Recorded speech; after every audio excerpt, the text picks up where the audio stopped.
बच्चन महाराज साहब, बच्चन 111। मौज। जो मालिक की मौज है वही संतों की मौज होती है और उनकी मौज की परख पहचान करना मुहाल है। कुदरती कारखाना देखने से मालूम होता है कि जब न कोई बात है न कोई सामान या ख्याल है, अचानक ऐसी हलचल और खलबली मच जाती है कि अचरज मालूम होता है कि कैसा करतार है। मसलन बारिश का न होना, आग का लगना, भूडोल का आना, बीमारी वगैरह मुसीबतें जो नाजिल होती हैं, उनको देख के अकल दंग हो जाती है। किसी सूरत से उस करतार की मसलहत समझ में नहीं आती।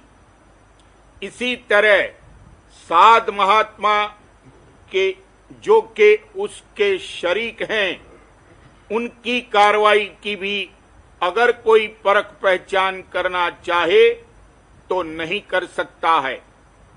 बानी में लिखा है कि अगर कोई किताबों से या चाल ढाल से संतों की परख पहचान करना चाहे तो हरगिज नहीं कर सकता है।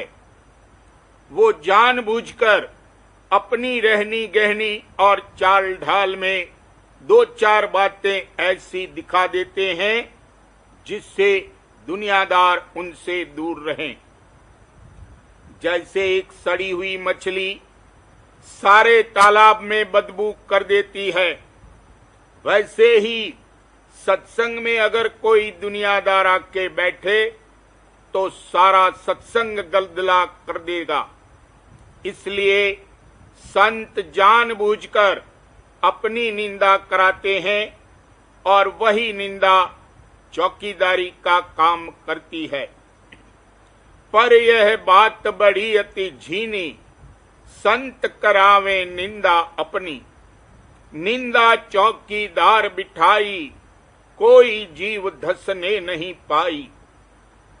बिरला जीव होय अनुरागी, निंदा से वह छिन छिन भागी। निंदा सुन सुन चित नहीं धारे, संतन की यह जुक्ति विचारे।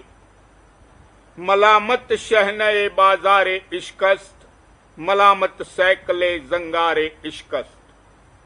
और भी कहा है, दरे दरवेश रादरवान वायद, विवायद ता सगे दुनिया न आयद। फकीर के दरवाजे पर चौकीदार नहीं चाहिए, चाहिए ताकि संसारी कुत्ता न आने पावे।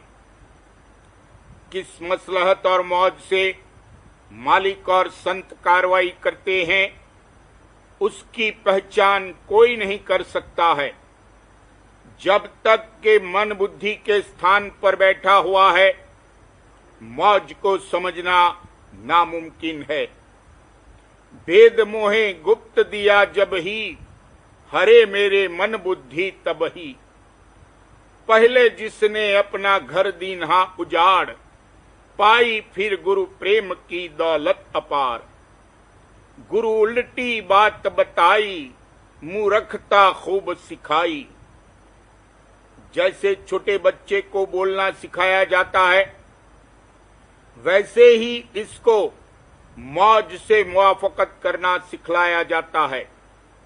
बच्चा पानी को पहले मम कहता है, पीछे जब कुछ समझ में आती है तब मानी कहता है और बाद इसके पानी कहता है। लेकिन यहाँ तो शुरू में इसको मम कहना भी नहीं आता, सिर्फ पुकारता या चिल्लाता है। मैया उसकी जरूरत को समझ लेती है और पानी पिलाती है।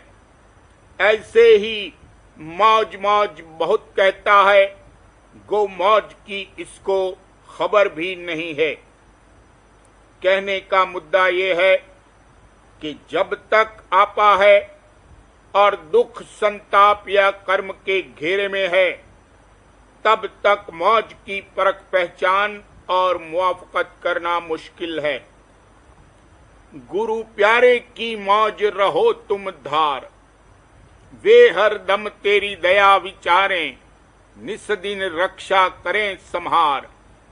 हंगता ममता भूल और भरमा, मन के निकारें सब ही विकार। जिसमें तेरी होए भलाई, स्वार्थ और परमार्थ सार। वैसी ही करें मौज दया से, दो में हित मानो यार।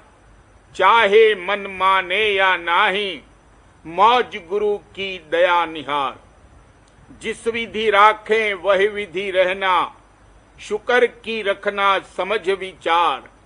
ऐसी समझ धार रहे मन में, सो निरखे गुरु मेहर अपार। राधा स्वामी समरथ और न कोई, चरण पकड़ धर प्रेम पियार।